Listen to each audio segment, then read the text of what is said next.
ሰላም ጤና ይስጥልኝ ውድ የሸገር ጆርናል ተከታታዮች፣ ዛሬ ህዳር 2 2018 ዓመተ ምህረት በዛሬው መረጃ ሰዓታችን ህወሓት መድፎችንና የተለያዩ ከባድ የጦር መሳሪያዎችን ከቀበረበት እያወጣ ለኤርትራ እየሰጠ ነው ስለመባሉ፣ የኡጋንዳው ፕሬዝዳንት ዩዌሪ ሙሴቬኒ የወደብ ባለቤትነትን በተመለከተ ስላስተላለፉት አስደንጋጭ መልእክት፣ ኢትዮጵያ በድህነት ደረጃ ከዓለም 180ኛ ላይ መቀመጧን በተመለከተ፣ በአፋር ክልል መጋሌና ፈንቲረሱ ቴሩ ወረዳዎች የተካሄደ ሰላማዊ ሰልፍን በተመለከተ እነዚህንና ሌሎች ዝርዝር መረጃዎችን እናደርሳችኋለን። አብራችሁን ቆዩ።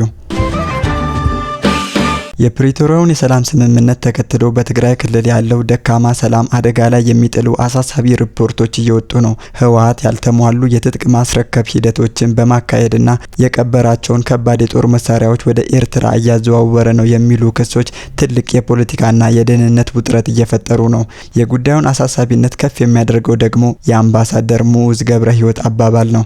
አምባሳደር ሙዑዝ ገብረ ህይወት ሲናገሩ ህወሓት የሰላም ስምምነቱን በመጣስ የቀበረው ቢኤም አለው፣ የት እንደቀበረው እናውቃለን፣ መድፍ አለው፣ አሁን እያወጣ ነው ያለው፣ በሽራሮና በባድሜ በኩል ለኤርትራ እየሰጠ ነው ብለዋል። አክለውም የህወሓት ታሪካዊ መነሻና ፍጻሜን ለመግለጽ ሲሞክሩ ህወሓት የተወለደው ደደቢት ነው፣ የሚቀበረው ግን አፋር ነው በማለት ቡድኑን ሙሉ በሙሉ ትጥቅ አለማስረከቡን ጠቁመው ለዚህ ደግሞ የአፍሪካ ህብረትን ጨምሮ ፈራሚዎቹን ተጠያቂ ናቸው ሲሉ ከባድ ክስ አቅርበዋል። ይህ ክስ የፕሪቶሪያውን የሰላም ስምምነት ቁልፍ አካል የሆነው የትግራይ ኃይሎች ትጥቅ የማስፈታትና መልሶ ማዋሃድ ዲዲአር ሂደት መዘግየት ወይንም መስተጓጎል በተመለከተ ለረጅም ጊዜ ሲነሳ የቆየውን ስጋት ያጠናክራል። ቀደም ባሉት ሪፖርቶች የትግራይ ኃይል አባላትና አመራሮች የትጥቅ ማስረከቡ ሙሉ በሙሉ ባለማከናወናቸው ምክንያት በሺዎች የሚቆጠሩ ታጣቂዎች በአደገኛ የህገ ወጥ ስራ ላይ እንደሚገኙ ተመላክቷል። ከወታደራዊ ስጋት በተጨማሪ የትግራይ ክልል ዋና ከተማ መቀሌን ጨምሮ በርካታ ከተሞች የኑሮ ውድነትና ማህበራዊ አለመረጋጋት እያየለ ነው። በቅርብ ጊዜ የተከሰቱ መረጃዎች የክልሉን አስቸጋሪ ሁኔታ የሚያንጸባርቁ ሲሆን ዋና ዋናዎቹም የሚከተሉት ናቸው። ከጅቡቲ ወደ መቀሌ የጭነት እንቅስቃሴ ሙሉ በሙሉ የቆመ ሲሆን ይህም ከውጭ የሚገቡ አስፈላጊ ሸቀጦች እጥረት እንዲፈጠርና የዋጋ ንረት እንዲባባስ አድርጓል። ከሰሞኑ በተለይ ቀን ላይ የመቀሌ ጎዳናዎች ጸጥ ረጭ ይላሉ።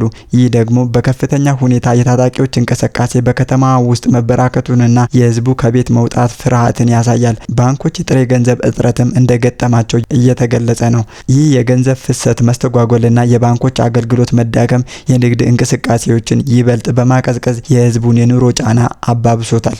ከመቀሌ ወደ አፋር ክልል የሚደረጉ ጉዞዎች ሙሉ በሙሉ ተቋርጠዋል። የድንበር ውጥረቶችና ግጭቶች በመኖራቸው ምክንያት ይህ መስተጓጎል ለንግድ ብቻ ሳይሆን ለሰብአዊ እርዳታ አቅርቦት ከፍተኛ ችግር ፈጥሯል። ከደህንነትና ከኢኮኖሚ ውጥረት ባሻገር በክልሉ ውስጥ ያለው የህዝብ ስነ ልቦና በእጅጉ እየተጎዳ ነው። ህዝቡ በዳግም ጦርነት ፍርሃት ውስጥ ይገኛል። ያለፉት 2 ዓመታት ግጭት ያስከተለው ሰቆቃ ገና ሳይጠፋ የቅርብ ጊዜ የድንበር ውጥረቶችና ያልተሟሉ የሰላም ሂደቶች ለስጋቱ ዋና ምክንያት ናቸው።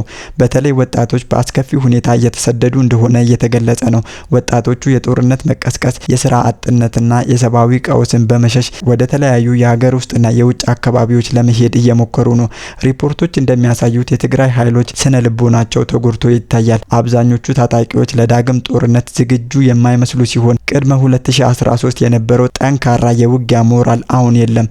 የህወሓት ሰዎች ከኤርትራ ኃይሎች ጋር ቀርበው ሽሬ አካባቢ ከትመዋል የሚለው ዘገባ የክልሉን የደህንነት ተለዋዋጭነት የሚያመለክት ነው። ሽሬ አካባቢ የድንበር ውጥረቶች ማዕከል ሲሆን በዚያ ያለው እንቅስቃሴ መገደቡ በኢትዮጵያ ማዕከላዊ መንግስትና በትግራይ ባለስልጣናት እንዲሁም በኤርትራ መንግስት መካከል ያለውን የሶስትዮሽ ግንኙነት ምን ያህል ውስብስብ እንደሆነ ያሳያል። በአጠቃላይ የፕሪቶሪያው የሰላም ስምምነት ከተፈረመ 2 ዓመት በኋላም ቢሆን የትግራይ ክልል በጦር መሳሪያ ዝውውር፣ በኢኮኖሚያዊ ቀውስና በፖለቲካዊ ውጥረቶች ሳቢያ አስከፊ ሁኔታ ላይ ይገኛል። የኡጋንዳው ፕሬዝዳንት ዩዌሪ ሙሴቬኒ ወደብ የሌላቸው የአፍሪካ ሀገራት ለንግድና ስትራቴጂካዊ ደህንነታቸው ወሳኝ የሆነ የባህር በር መዳረሻ በማጣታቸው ምክንያት ለወደፊት ግጭቶች ሊነሱ እንደሚችሉ የሚያስጠነቅቅ አሳሳቢ መግለጫን አውጥተዋል። የፕሬዝዳንቱ ንግግር በጂኦፖለቲካዊ ፍላጎት ምክንያት የባህር በር የማግኘት አጀንዳ በከፍተኛ ደረጃ ለሰፋባት ለኢትዮጵያ ያለውን ተያያዥነት ያሳያል። ፕሬዝዳንት ሙሴቬኒ በሬዲዮ የውይይት መድረክ ላይ ባደረጉት ንግግር አንድ ሀገር ልዩ ባለቤት ለሀብትነት የመጠቀም ጽንሰ ሀሳብ እብደት ነው ሲሉ አውግዘዋል። የህንድ ውቅያኖስ ዳርቻ የሌላቸው እንደ ኡጋንዳ ያሉ ሀገራትን ቢሆን ባህሩ የነሱ እንደሆነ አጥብቀው ተናግረዋል። ፕሬዝዳንቱ አክለውም ዩጋንዳ በየብስ ተከባለች፣ የኔ ውቅያኖስ የት ነው ያለው? የኔ ውቅያኖስ የህንድ ውቅያኖስ ነው፣ እኔም መብት አለኝ። ይህ መብት የባህር ዳርቻ ላይ ላሉት ብቻ ነው ማለት እብደት ነው በማለት በጠንካራ ቋንቋ ገልጸዋል። ይህ መሰረታዊ የሆነ የባህር መዳረሻ አለመመጣጠን በክልላዊ ትብብር ማስተካከል አለመቻሉ ለወደፊት ጦርነቶች መሰረት ሊጥል እንደሚችል አስጠንቅቀዋል። በአፍሪካ ያለው የፖለቲካ አደረጃጀት እምብዛም ምክንያታዊ አይደለም ያሉት ፕሬዝዳንቱ አንዳንድ ሀገሮች ለኢኮኖሚያዊ አላማም ሆነ ለመከላከል አላማ የባህር መውጫ የላቸውም፣ ይህ አግባብ አይደለም ሲሉ ሙሴቬኒ የክልሉን ሁኔታ ተችተዋል። ፕሬዝዳንቱ የባህር ዳርቻ ያላቸው ራስ ወዳድነት አስተሳሰብ አውግዘው ውቅያኖሶችና ወደቦች መላውን አህጉር ማገልገል አለባቸው የሚል አቋም አቅርበዋል። ፕሬዝዳንት ሙሴቬኒ ያነሷቸው ጉዳዮች በተለይ በኢትዮጵያ ውስጥ ከፍተኛ የሆነ የሀገር ውስጥና የጂኦፖለቲካ ውይይቶች እያስነሱ ባሉበት ወቅት ነው። ኢትዮጵያ በህዝብ ብዛት ከአፍሪካ ቀዳሚ ስትሆን በየብስ የተከበበች ብትሆንም በታሪካዊ የባህር በር መዳረሻ ላይ ጽኑ አቋም በማሳየት ላይ ትገኛለች። ጠቅላይ ሚኒስትር አብይ አህመድ ባደረጉት ተከታታይ ንግግሮች አገሪቱ ያላትን ከፍተኛ የህዝብ ቁጥርና ፈጣን የኢኮኖሚ እድገት በመጥቀስ ዘላቂና አስተማማኝ የባህር መዳረሻ ማግኘቷ ለህልውናዋ ወሳኝ እንደሆነ ደጋግመው አሳስበዋል። ከ90 በመቶ በላይ የሚሆን የኢትዮጵያ ንግድ በባህር የሚሄድ ሲሆን በአንድ ወይንም በሁለት የባህር በሮች ላይ መመካት ለሀገሪቱ የረጅም ጊዜ ደህንነት ፈተና እንደሆነ ትኩረት ተሰጥቶታል። የኢትዮጵያ መንግስት ጉዳዩን በዋናነት በድርድር እና በኢኮኖሚያዊ ትስስር እንዲሁም በጋራ ልማት ማዕቀፍ ለመፍታት መፈለጉን ቢገልጽም የሀገሪቱ የባህር ኃይል ግንባታና ከፍተኛ የሆነ የህዝብ ስሜት ወደብ የማግኘት ፍላጎት ቀላል የሎጂስቲክ ጥያቄ እንዳልሆነ ያሳያል። ሙሴቬኒ የረጅም ጊዜ የአፍሪካ መሪ እንደመሆናቸው በምስራቅ አፍሪካ ሀገራት ለጋራ ደህንነትና ለጋራ ብልጽግና የፖለቲካና የኢኮኖሚ ውህደት እንዲያፋጥኑ ጠይቋል። የእሳቸው መልእክት የሀገር ድንበሮችና የባህር መዳረሻዎች በክልሉ ያለውን ኢኮኖሚያዊና ወታደራዊ ሚዛን እንዳያዛቡ በጥንቃቄ መታየት አለባቸው የሚል ሲሆን የባህር መዳረሻን በብሔራዊ ይዞታነት ብቻ ማየት ሳይሆን የክልሉን ጥቅም ጉዳይ አድርጎ መውሰድ ለሰላም ወሳኝ እንደሆነ አስምረውበታል። የሙሴቬኒ ማስጠንቀቂያ ከኢትዮጵያ ወደብ የማግኘት ምኞት ጋራ ተዳምሮ በቀይ ባህር አካባቢ ያለውን የጂኦፖለቲካ ሁኔታ አሳሳቢ እየሆነ መምጣቱን ያሳያል። የኢኮኖሚ እድገትና የጂኦፖለቲካዊ የደህንነት ፍላጎቶች በክልሉ አገሮች መካከል ያለውን ግንኙነት እንደገና እየፈተኑት ነው። ውጥረቱ ወደ ግጭት እንዳያመራ በዲፕሎማሲያዊ መንገድ መፍትሄ መፈለግ በአፍሪካ ቀንድ ሀገራት አጀንዳ መሆን እንዳለበት እየተገለጸ ነው። የአፋር ክልል ህዝብ የህወሓት ኃይሎች በክልሉ እየፈጸሙት ነው በተባለው ወታደራዊ ትንኮሳና የሰላም ማደፍረስ ተግባር ላይ ከፍተኛ ተቃውሞውን ለመግለጽ በአፋር ክልል የተለያዩ ከተሞችና ወረዳዎች የተቀናጀ ሰላማዊ ሰልፎች አካሂደዋል። ሰልፉ በተለይ ህወሓት ጥቅምት 26 2018 ዓ.ም በመጋሌ ወረዳ በፈጸመው ጥቃት ምክንያት የደረሰውን ጉዳትና መፈናቀል በማውገዝ ላይ ትኩረት አድርጓል። ሰላማዊ ሰልፉ የተጀመረው ትናንት ህዳር 1 2018 በመጋሌ ወረዳ ሲሆን ዛሬ ደግሞ በፈንቲ ቴሩ ወረዳዎች ቀጥሏል። ሰላማዊ ሰልፉ የህዝቡን ቁጣና ተስፋ መቁረጥ ስሜት የሚያንጸባርቁ በርካታ ቁልፍ መልእክቶችን አስተላልፏል። በአፋር ክልል የሚገኙ የተለያዩ የህብረተሰብ ክፍሎች በሰፊው የተሳተፉበት ይህ ሰልፍ በክልሉ ውስጥ ያለውን የጸጥታ ሁኔታ አሳሳቢነት በግልጽ ያሳያል። ሰልፈኞቹ ያነሷቸው ዋና ዋና መፈክሮች የህወሓትን ድርጊት የሚያወግዙና ቡድኑን በግልጽ የሚከሱ ነበሩ።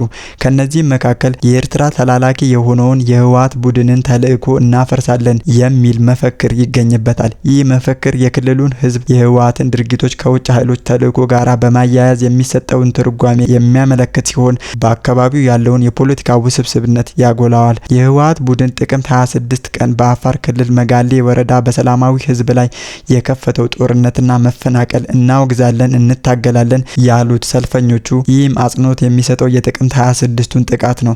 እንደ አፋር ክልል ባለስልጣናት መረጃ ህወሓት በቶንሳ ቀበሌ አካባቢ ወታደራዊ ጥቃት በመሰንዘር ንጹሃን ዜጎችን ከመግደልም በላይ በብዙ ሺህ የሚቆጠሩ ነዋሪዎችን ከመኖሪያ ቀያቸው እንዲፈናቀሉ ምክንያት መሆኑ ተጠቁሟል። የመጋሌ ወረዳ ዋና አስተዳዳሪ የሆኑት አቶ አብዱ ሼክ በረሃ ኡስማን በወቅቱ እንደገለጹት የህወሓት ኃይሎች በካርፋቱ፣ አሊ ጉቢ፣ ሚልኪ፣ ጎራአይ፣ ጉላዲዳና ዳልጊናን ጨምሮ 6 መንደሮችን ለጊዜው ተቆጣጥሮ ነበር ብለዋል። ይህ ጥቃት የትግራይ ጦርነትን ያስቆመው የፕሪቶሪያውን የሰላም ስምምነት የጣሰ መሆኑን የአፋር ክልል መንግስት በወቅቱ አስታውቆም ነበር። ህወሓት እስከ እስካለ ድረስ ኢትዮጵያ ሰላም አትሆንም ያሉት ሰልፈኞቹ የክልላዊ ግጭቱን ከብሔራዊ ሰላም ጉዳይ ጋር በማገናኘት አጠቃላይ አቋማቸውን አንጸባርቀዋል። የህወሓት መኖር በኢትዮጵያ ዘላቂ ሰላም ላይ እንደ ዋና ስጋት ገልጸውታል።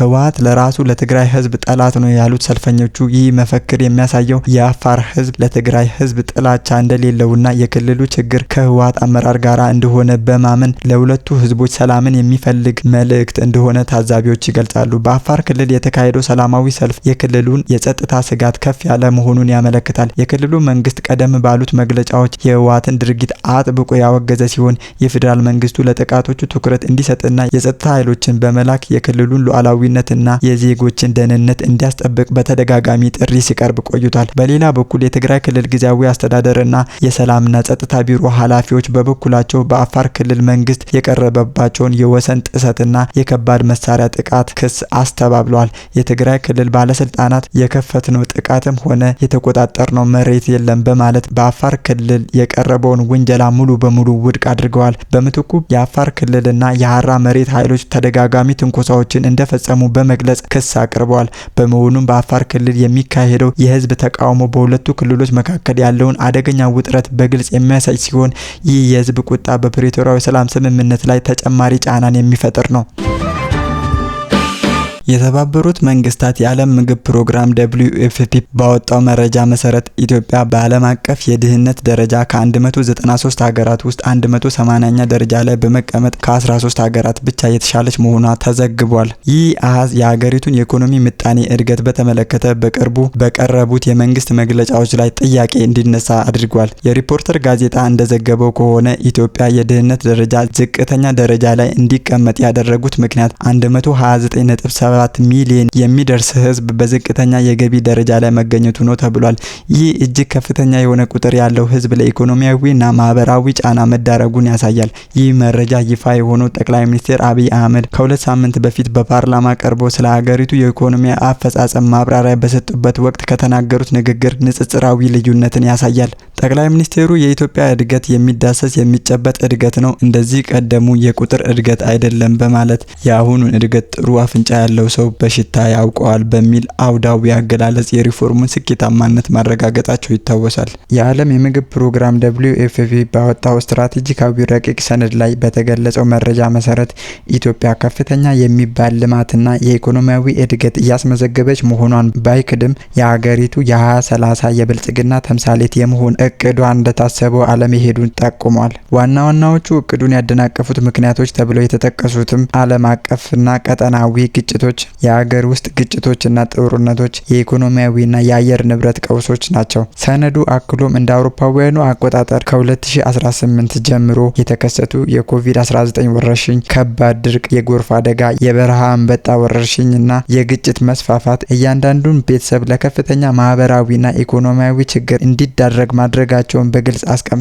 እነዚህ ተግዳሮቶች በተባባሪነት የከፋ ድህነት እንዲንሰራፋና የመንግስት አገልግሎቶች እንደ ትምህርት፣ ጤናና የመሰረተ ልማት በተገቢው መንገድ ለዜጎች እንዳይደርሱ ማድረጋቸው ተመላክቷል። በተመዘገበው የከፋ የድህነት ስርጭት ምክንያት ዓለም አቀፉ ተቋም WFP በመጪዎቹ 5 ዓመታት በኢትዮጵያ ለሚያከናውናቸው የሰብአዊ እርዳታ፣ የምግብ አቅርቦትና ለሌሎች ማህበራዊ አገልግሎት ድጋፎች 3.3 ቢሊዮን የአሜሪካን ዶላር ወይንም ከግማሽ ትሪሊየን ብር በላይ እንደሚያስፈልገው አስታውቋል።